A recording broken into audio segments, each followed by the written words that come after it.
কি রান্নাবান্না করছেন তো?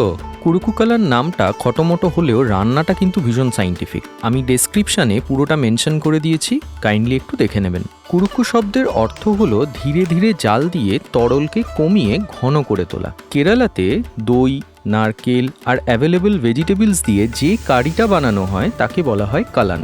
এক্ষেত্রে যে দুটো সবজি ব্যবহার করা হয় তা হলো কাঁচকলা আর ওল।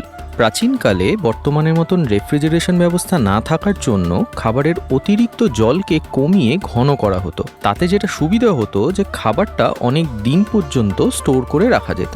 বিশেষত ওনামের মতন কোনো বড় উৎসবের 2 থেকে 3 দিন আগে এই কুরুকু কালান বানিয়ে রাখা হতো। বানানোর পদ্ধতি অত্যন্ত সোজা।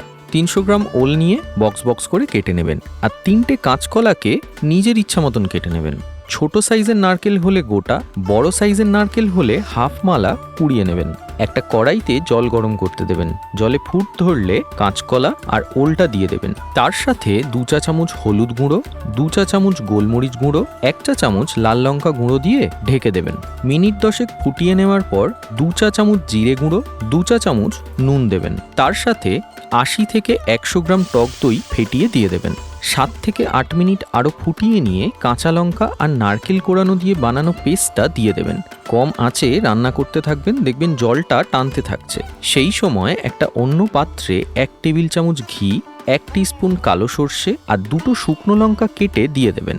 1 মিনিট নাড়াচাড়া করে এই পুরো মিশ্রণটা সবজির মধ্যে দিয়ে দেবেন। আমি এখানে ড্রাই কারি পাতা ইউজ করেছি, আপনারা চাইলে কাঁচা কারি পাতা ফোড়নে দিয়ে ইউজ করতে পারেন।